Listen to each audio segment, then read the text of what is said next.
If you would have told me a couple months ago that in the second week of January of 2023 we would not have any ice, I would have called you crazy. But that's the exact situation we're in today.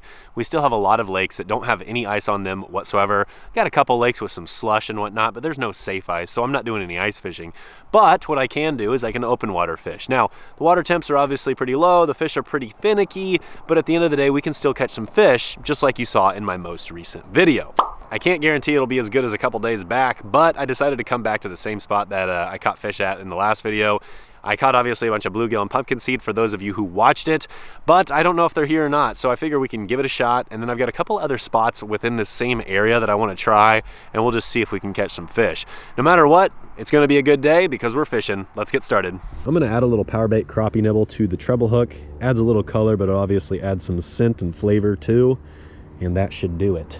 Now I just caught two bass. One was a really small one, and then the other one was about a 8-incher. So we know there's fish here, but the question is, are the sunfish still here? Because those are the fish I'm definitely interested in. When I first got here a while back, there was other people fishing this spot pretty hard, so who knows, they might have plucked a bunch of fish. Not really sure, but now it's open, so I'm here. It's a pretty small spot, so you can only have, you know, really 1 or 2 anglers here. And so I didn't really want to crowd them, so I gave them some time, they left, and hopefully there's pumpkinseed, who knows? Now how I'm gonna work this thing, and I don't know if it's the right or wrong way, I'm gonna get it down to the bottom. I'm just gonna kind of twitch it up and off. And if I start feeling grass or anything, I'll try to rip it a little bit, try to get it out of there, because there's quite a bit of gunk down there. So I gotta try to keep the gunk off the hooks if at all possible. I wanna keep this thing looking natural. The way I see it, I like ice fishing with a spoon. They work quite well through the ice. There's no reason I shouldn't be able to catch them in open water as well. If anybody has any recommendations for some seriously cold weather fishing gloves, let me know. The things that I am personally looking for is something that has super low profile to where it's not super heavy and clunky, but at the same time really warm. I feel like those things just don't, unfortunately, work together. So it's been extremely hard to find anything that works that way, but you know, you never know. Someone might know of something.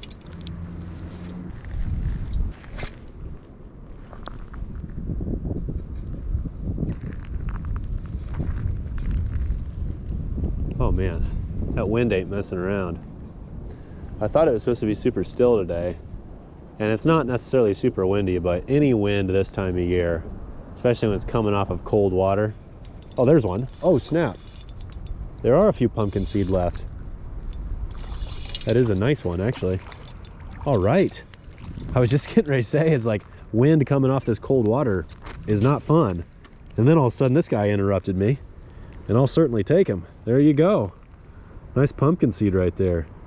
And got him on the spoon, so that's cool. Slowly but surely building up some confidence. Unfortunately, I didn't hook him too bad. That's always the thing. These tiny treble hooks sometimes make me a little nervous. I don't want to hook them too deep.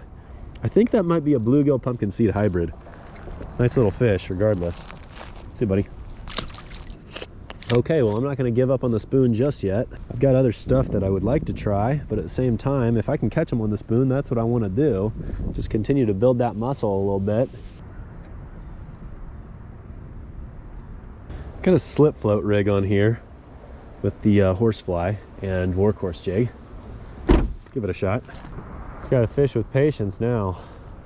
Definitely a slower technique. Just trying to set that thing to where it's hovering right towards the bottom, and just gonna hopefully sit right in front of the fish's face until the point where they just say, you know what, I can't resist, I gotta eat that snack.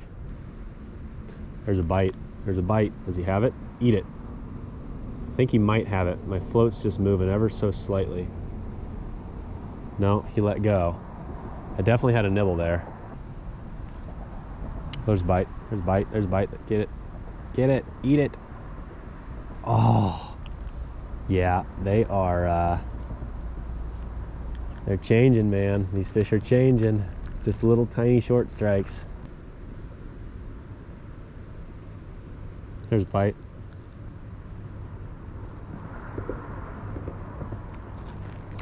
Yes. Oh, baby. It's a crappie. Oh, was not expecting you, mister. I didn't know there was any slabbies around. All right, dude. That was going to be my last cast with the slip float, and it paid off. Pegged him too. Horsefly to the dome. God, you love to see it. Well, now I feel like I got to keep throwing the slip float. All right, buddy. It's a nice little crappie right there. Probably about 10 inches. See you, bud. Man, my float was just so slowly moving. That crappie probably came up, ate it, and swam up a little bit. So it's really hard to detect those bites. So you really have to watch your float like a hawk.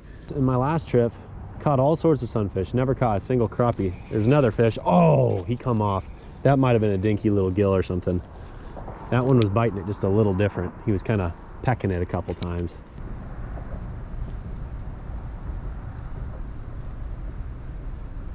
Okay, 1/80th ounce mule jig, a Mule Minnow 1.2, and then some of that Procure scent on there.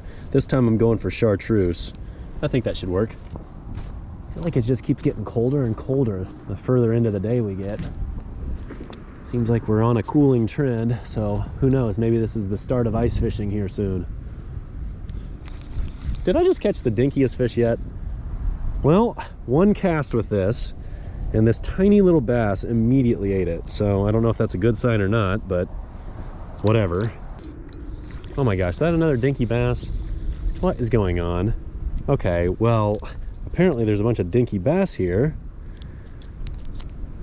Now we know. 2 in a row. Let's go, baby.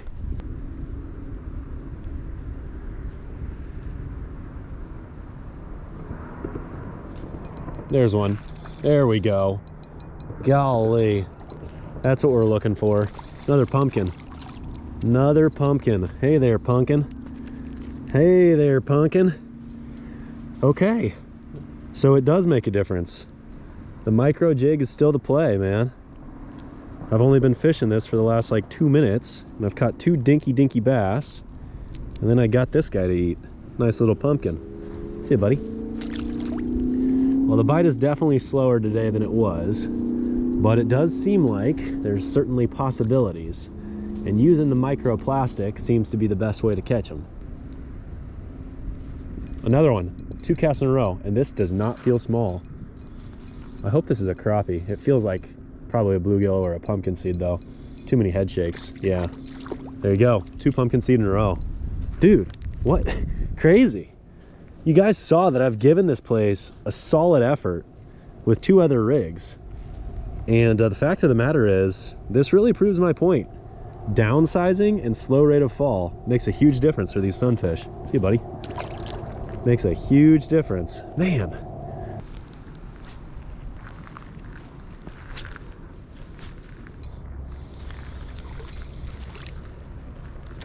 Another dinky largemouth, man. Another dinky largemouth. I swear, are there any largemouth in here that are actually sizable? I don't know. Okay, this is getting ridiculous. This is getting ridiculous. There's a lot of dinky largemouth up here. This is definitely where the yearlings are spending their time. It is funny how effective the Mule Minnow 1.2 is for yearling bass. Those tiny juvenile bass, once they graduate from like phytoplankton and zooplankton, insect larvae, they start, you know, hitting those little tiny minnows. And so the Mule Minnow 1.2 is honestly like the perfect size to catch those really small bass. Not that many people really want to target really tiny bass like that, but it is interesting. Speak of the devil. The dinky largemouth love it, but the thing is sunfish love this little bait too. So I'm willing to weed through a couple dinky largemouth if I catch a couple more pumpkinseed.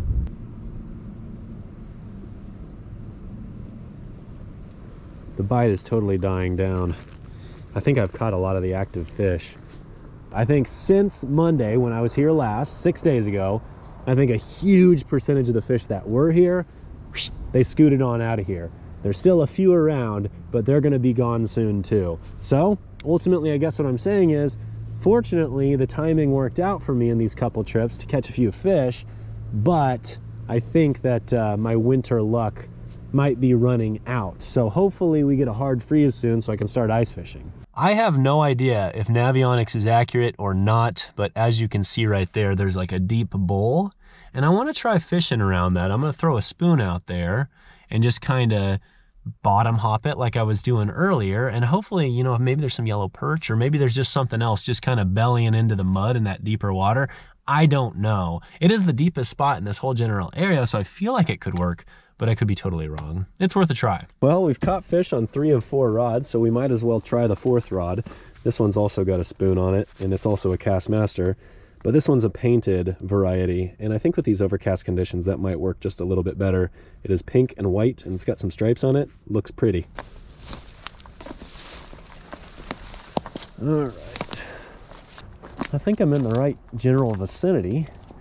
Just can't believe if it drops off that much. Seems crazy. Yeah, that ain't no 20 foot right there. Yeah, this is just shallow. Dadgummit. What I think I might want to do is put on a bigger spoon and try the same thing. I think I'm in the right area. I gotta imagine it eventually drops off like the map shows, but I think I just need to cast it about twice as far as I am. So if I put on a pretty big spoon, you never know. I'm gonna chuck a Swedish pimple out there, why not? Oh yeah, I can bomb that thing. Should be able to find out pretty quick if I have made it to the deep water.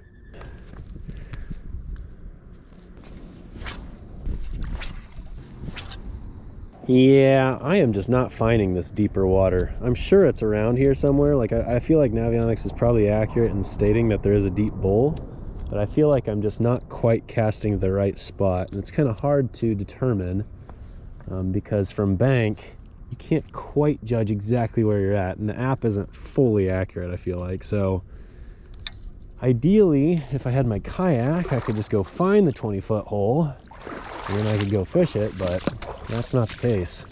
Oh, the joys of bank fishing. I'm gonna go back to this little dinky Kastmaster for this spot. I think it's supposed to be a little bit deeper here, so nothing too crazy, but enough to where hopefully a little jig and spoon should work. There should be a drop off right here because there should be a channel right here because we're right next to this bridge. So I don't know. I've never fished right here. Totally new, just trying something different.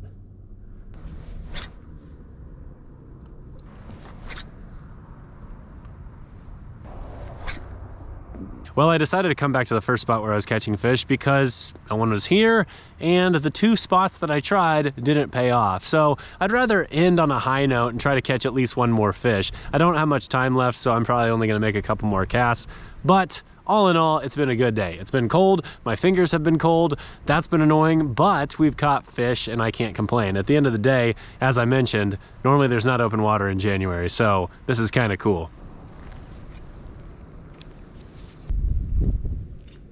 Well, it seems to me like the Mule Minnow 1.2 is the play. I don't want a dinky bass though. Give me a pumpkinseed. Yes, it's a panfish. Yes, sir. The Mule Minnow 1.2 got the job done. They like that tiny profile. Today just verified that 100%. One of my better fish to end the day. There you go. I'll certainly take that. Gorgeous, man. Gorgeous fish. I'm gonna make at least one more cast. Maybe 2, we'll see. It's just that fish felt so dang good.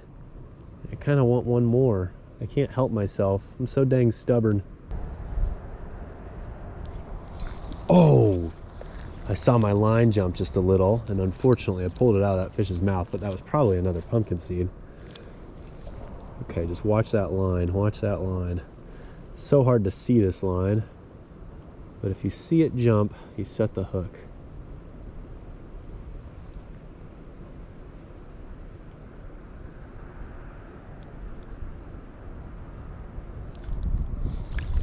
There he is. I saw my line jump and I kind of felt it ever so lightly. And it may not be big, but I'm glad I landed that fish. And there he goes. See you, buddy. That works. All right, this is gonna be my last cast and then we're gonna call it.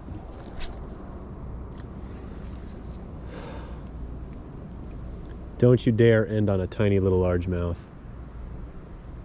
I do not want a tiny largemouth to end my trip. Got him. Oh my gosh. I said I don't want a tiny largemouth to end my trip. Oh my gosh. Whatever.